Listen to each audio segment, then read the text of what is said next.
I sure as heck do. That's good. I thought you just about had it in there. That's good. Well, let me ask you something. Now that you know about the experiment, that he wasn't hurt, how do you feel about having been in it? Well, tell you the honest truth, I was thinking he was getting them shocks. I thought it was being overdone. I mean, I was just about ready to get out of it. You're a good I mean, I was concerned about you. I mean, like I should have known better. I mean, you wouldn't take any chance with a human life here, not with these experiments. Many people, not knowing much about the experiment, claim that subjects who go to the end of the board are sadistic. Nothing could be more foolish as an overall characterization of these persons. The context of their action must always be considered. The individual, upon entering the laboratory, becomes integrated into a situation that carries its own momentum. In further experiments, we have attempted to analyze a few of the factors that contribute to the force of the situation. The salience of the victim seems in some degree to have regulated the subject's performance. Additional experimental conditions were designed to explore this possibility. In a first condition, the victim was placed in another room and could not be heard or seen by the subject, except that at 300 volts he pounded on the wall in protest. After 300 volts, he no longer answered or was heard from.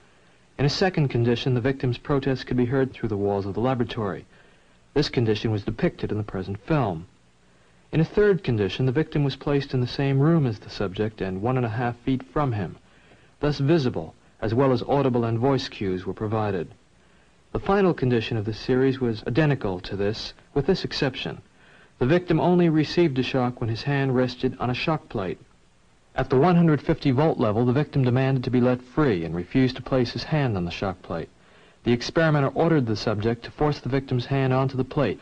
Thus, obedience in this condition required that the subject have physical contact with the victim in order to give him punishment beyond the 150 volt level. 40 adult subjects were studied in each condition. The data revealed that obedience was significantly reduced as the victim was made more immediate to the subject.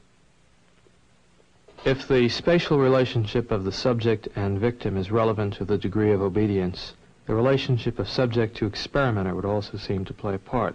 In a series of experiments, we varied the physical closeness and degree of surveillance of the experimenter. In one condition, the experimenter sat just a few feet away from the subject.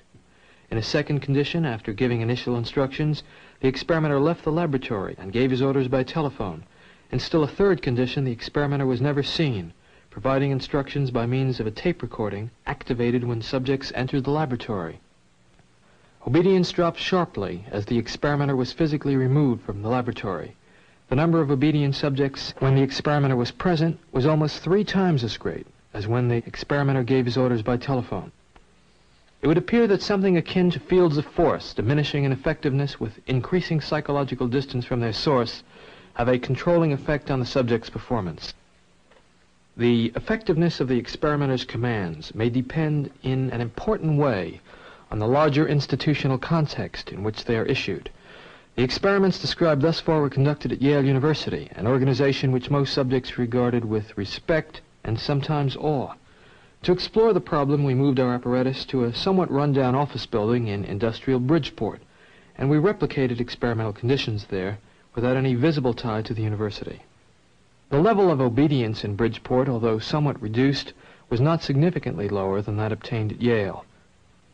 A considerable amount of obedience and defiance in everyday life occurs in connection with groups, and we had reason to feel, in the light of many group studies already done in psychology, that group forces would have a profound effect on reactions to authority.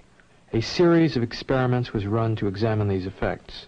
In all cases, only one naive subject was studied each hour, but he performed in the midst of actors who, unknown to him, were employed by the experimenter. In one experiment, the actors broke off in the middle of the experiment. When this happened, 90% of the subjects followed suit and defied the experimenter. In another condition, the actors followed the orders obediently. This strengthened the experimenter's power only slightly. In still a third experiment, the job of pushing the switch to shock the learner was given to one of the actors, while the naive subject performed a subsidiary act. In this situation, only 3 subjects out of 40 broke off. The results, as I observed them in the laboratory, are disturbing.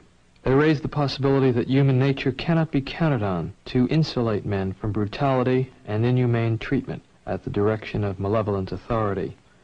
A substantial proportion of people do what they are told to do irrespective of the content of the act and without limitations of conscience, so long as they perceive that the command comes from a legitimate authority.